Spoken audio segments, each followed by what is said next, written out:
All right, today we're going to play medical detective. We're diving into a really fascinating and urgent case. It's the story of a young girl, a sudden illness that came out of nowhere, and the incredible process doctors use to connect the dots and crack the case. So picture this. You've got a 13-year-old girl, totally healthy one minute, and the next she's in the hospital with a raging fever. Her joints are so swollen and painful she literally can't walk. The clock is absolutely ticking. This isn't just some run-of-the-mill bug. It's a complicated puzzle, and the doctors have a serious challenge on their hands. So let's get into the details of our patient. Like we said, a perfectly healthy 13-year-old. But the combination of symptoms she walked in with, well, it was a real head-scratcher. Okay, so let's break this down. You've got 5 days of fever. Okay, 3 days where she can't walk with painful, swollen ankles. That kind of fits together. But then 1 day of pain in her right thumb, and, get this, she can't open her mouth properly? That is a weird mix of clues. Each one is a piece of a much bigger, much more confusing puzzle. So, when doctors are up against a medical mystery like this one, they don't just take a wild guess. No way.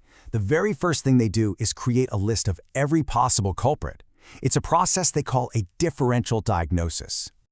And this is so important to understand. The team isn't just looking for one answer right off the bat. They're building a list, and they're going to investigate every single lead. They'll systematically rule things out one by one until only the truth is left standing. It's how you bring order to all the chaos. And wow, look at this initial list of suspects. It is all over the map. You've got everything from a reaction to a simple infection, all the way to chronic autoimmune diseases where the body is literally attacking itself. They even have to consider some of the really serious stuff. The big question is, where do you even start? Okay, now the real investigation begins.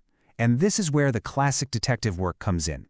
Before they even touch a lab test, the doctors start gathering clues directly from the source, the patient herself. So, how do you do it? With a list this broad, how do you begin to separate one possibility from another? Well, as they say, the devil is in the details. And here we go, the first big break in the case. And it comes from just talking to the family.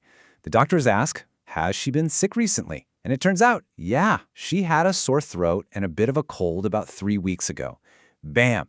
Suddenly, that post-infective arthritis idea shoots right to the top of the list.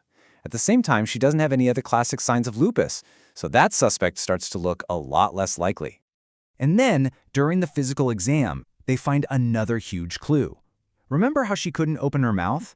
Well, it's because her jaw joint, her TMJ, is inflamed. Now, why is that such a big deal?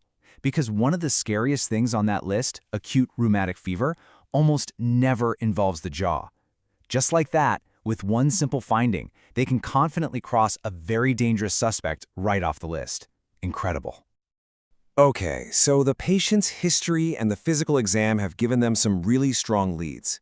The investigation now moves to the lab. It's time to look for some hard evidence in her blood work. And just like the rest of the investigation, the lab work is super systematic. You start broad, Run some general tests to get the big picture on things like inflammation and blood counts. Then, based on what you find, you can zero in with much more specific tests to really nail the prime suspect. And whoa, the first wave of results comes back and they are just off the charts. Her inflammation markers are through the roof. Her white blood cell count is sky high. I mean, these numbers are practically flashing red lights, screaming that there's a massive inflammatory storm raging inside her body, and it's almost certainly triggered by a bacterial infection. And then they find it, the smoking gun. They run a very specific test called an ASOT, which looks for antibodies against the strep bacteria. Now, a normal level is under 200. Get this, hers was over 1,200. There it is. That's the definitive proof. It confirms she had a recent and really significant strep infection. So, you've got the history, the physical exam, and now the slam-dunk lab results. Everything is pointing in the exact same direction. It's time to put all the pieces together and officially unmask our culprit. Let's just run through the final evidence. You've got the recent sore throat, that's our trigger. You have the jaw joint pain, which lets us confidently rule out rheumatic fever.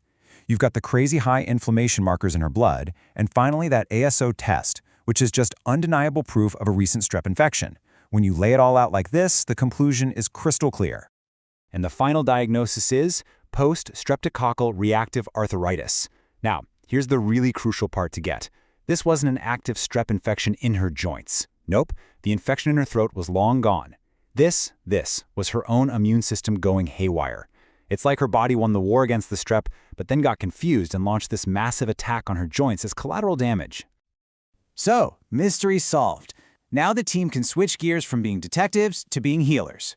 The focus turns completely to a treatment plan designed to get her back on her feet and back to being a normal kid again. And the treatment plan was really smart, hitting the problem from 3 different angles. First, they eradicate any lingering strep bacteria with penicillin, just to be safe. Second, they manage the awful symptoms with pain relief and supportive care. And third, and this is key, they prevent it from happening again. She got monthly penicillin for a full year because another bout could trigger the much more dangerous rheumatic fever. And the best part? It worked. She made a full recovery. You know, this case is just such a powerful reminder that something as common as a sore throat can have these huge, uncommon consequences. It really makes you wonder, doesn't it? What other seemingly simple illnesses are out there, hiding these complex secrets inside our own bodies, just waiting for the right moment to show up? It's pretty fascinating to think about.